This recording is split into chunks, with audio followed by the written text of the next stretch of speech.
Okay, so the biggest question is, should you submit your score, if the school or college, is test optional, which is, ACT or SAT isn't required. Should you still submit? So this article last year, it shows over here that, the only reason why a lot of colleges made it test optional was because of COVID. Then, they couldn't have the testing centers to risk students' health, and that's why a lot of schools went test optional because they just can't conduct the tests at the centers when it's all shut down.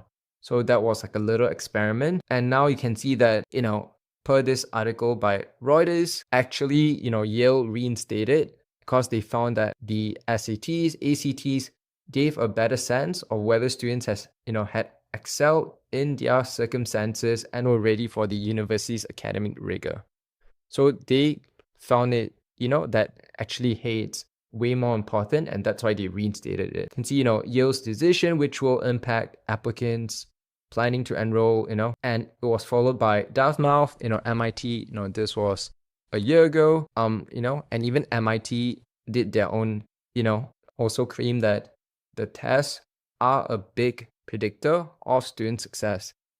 So what this means to you is before, 2020, before 2020, like standardized testing was already important relatively, but after they removed it and they reinstated it, they found that it's even more important, and there's an even bigger emphasis to this. So right now in this, post-test optional world that we're living in, standardized testing is, there are so many studies, by all these top elite colleges that found out that, hey, there's a big predictor to academic success, and they're placing more weightage to it. So it's even more important than ever before, okay? So you can see another reason is, when the colleges made testing optional, the number of applicants just skyrocketed to the roof, and that made it way more difficult for admission officers because they have to go through more,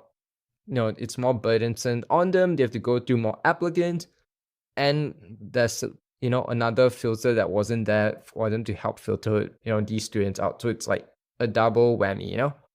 Not only are they bombarded with more students, but one like immediate filter that in the past they usually use just to filter out students who don't have that high standardized testing score, it's removed. So it's a double whammy for them. And you can see a lot of these colleges, per this article by Best Colleges, highly selective colleges, test scores are the best predictor of academic success, the best predictor, which is a really strong statement. You can see the return to testing is a godsend for overtaxed admission officers. And over here, studies have shown that test optional colleges enroll classes with 10 to 12% more underrepresented minority students, and removing the test barrier increase access for first generation other underserved applicants. So why this is not such a good thing is when tests was optional for these colleges, studies have shown that they have enrolled more students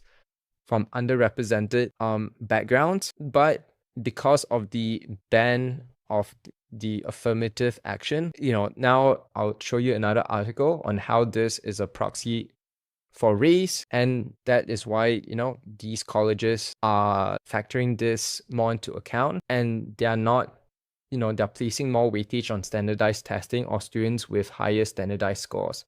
Because if a student have lower standardized scores, that could be a proxy, or if they don't even submit entirely, that could be a proxy for race, which the affirmative action has been banned, and colleges can no longer factor in race as one of the factors in accepting students in. So why is reaching the threshold important? Because in a test optional environment, median test scores skew higher.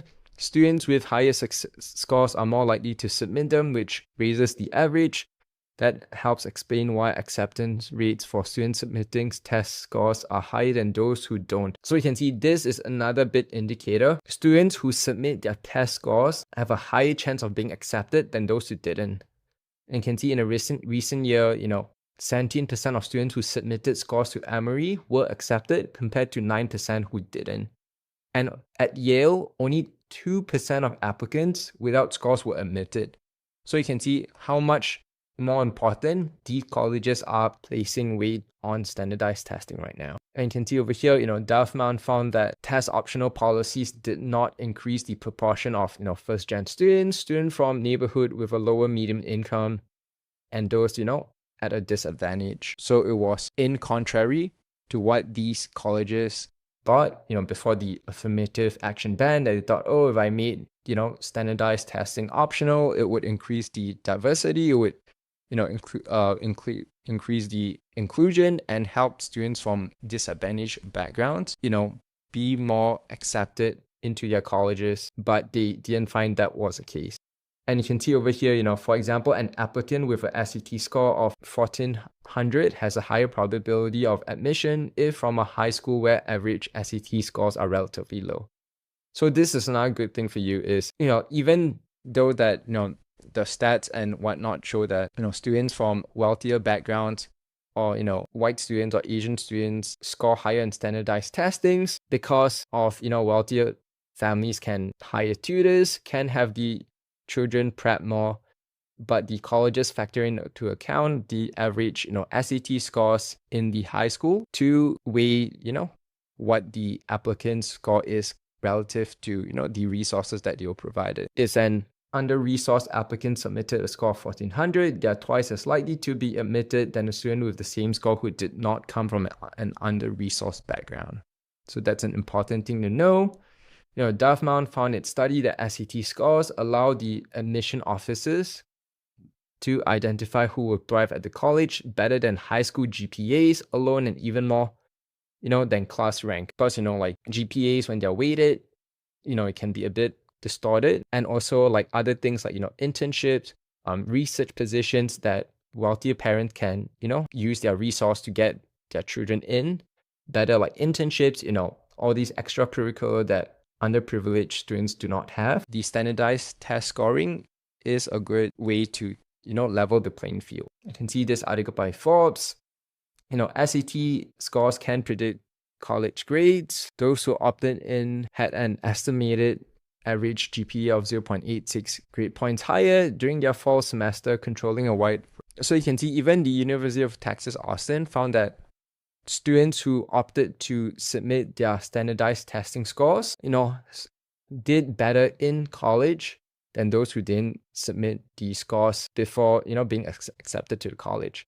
So that's how they see there's a big predictor that, hey, if a student has a relatively high standardized testing score, they'll do better in college. You can see over here, SAT scores can help differentiate applicants because of grade inflation, again, to even out grade inflation between schools. SAT scores is a level playing field. And over here, so for example, a 1400 SAT score from an applicant whose high school has an SAT mean of 1000 gives us valuable information about the applicant's ability to excel in their environment, as I stated before. And unlike some other inequalities like access to fancy internships or expensive extracurriculars, our empirical research shows that SAT and ACT actually do help us figure out if someone would do well at MIT, which is what I stated before. Okay, so before we dive into this, the question is, if a college is test optional, should you submit the SAT or ACT or not? It depends. If your scores, fall between, the 50% like tile of that particular college, or maybe just slightly below, if, relative to like your high school and your area that your SAT and ACT score is relatively higher, then, it's advisable that you still submit rather than not submitting at all. Because you can see like not only of the reasons I give you, but you can see over here, past optional policies could be a proxy for race. So, now a lot of colleges do not want their grants, research, funds get cut. So they do not want scrutiny from the current administration that they are using race as the factor to accept students in. And since the affirmative action ban, and if if a student did not submit a score and if they got let in, that could be a proxy that, the college has used race as one of the factors in. So I even asked ChatGPT, what does it mean as standardized testing as a proxy for race for college admission? So ChatGPT told me, what proxy for race means. A proxy is something that represents something indirectly. And why standardized tests correlate with race is, you can see over here, wealthier, and disproportionately white or Asian students can afford prep courses, private tutoring, and better funded schools. Underfunded schools lack the opportunity. And over here it says, interestingly enough, that's why, standardized testing is so important.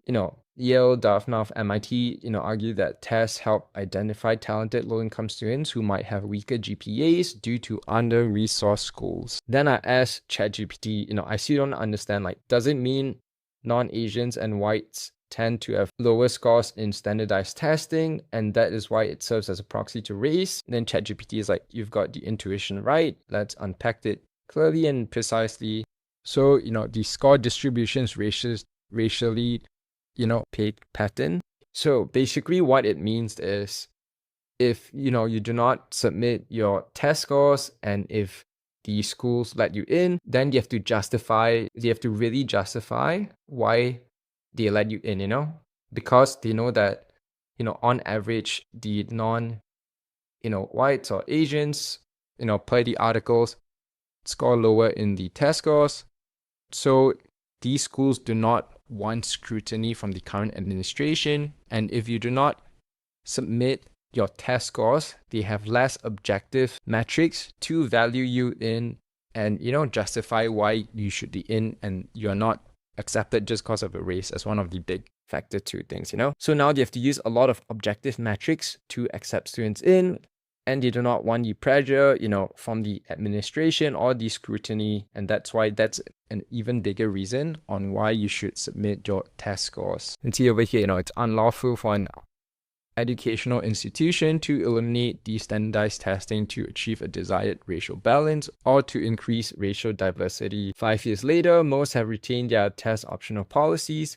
After the Supreme Court banned affirmative action in 2023, experts, say that test optional policies could serve as a race-neutral measures to help colleges maintain diversity in their applicant pools, which is not what they want, And that's why test optional policies enroll, 10 to 12% more students from underrepresented racial backgrounds. So you can see that, again, is a racial proxy for race. And that is why, even at test optional schools, it's important to submit your scores if it falls within range, and that's how more important standardized testings are, to give you objective metrics and reasons on why this university has let you in, not because of a race. If an educational institution treats a person of one race differently than if another person because of that person's race, that educational institution violates the law. What Republicans are now saying is that's an objective measure of merit, and if white and Asian kids do better on them overall, then colleges not considering those scores is a form of DEI run amok. The point is not that you can't go test optional, it's that you shouldn't if your goal is an end run around the, affirmative action that was posed. Test optional policies made it more difficult for selective institutions to admit students who could succeed academically and to find qualified students from diverse racial and economic backgrounds, and applicants from under-resourced high schools who would struggle to stand out otherwise. Standardized testings help applicants from these underrepresented schools stand out better. So again, the summary of this video is, if standardized testing is way more important, you should focus on it even more, because colleges are placing more weightage on this the test optional world. Even if the college that you're applying to is test optional, you can see which colleges are test optional. This might change from now, but you can see even with some colleges that are test optional, you should still, focus on scoring high for your standardized testing. And you should still submit if your scores fall within the 50 percentile mark, or even if it's slightly below, but relatively to your high school, it's still above average or way above average, you should still submit. And again, the colleges want objective metrics on how they can justify letting you in, which is why standardized testing is an objective metric. They can justify why they let you in. If they, let you in because of less objective things like, essays and whatnot, then they might be scrutinized by the current administration for using race as one of the reasons for letting, a student in, for, diversity and inclusion. So I hope this helps, and talk to you soon.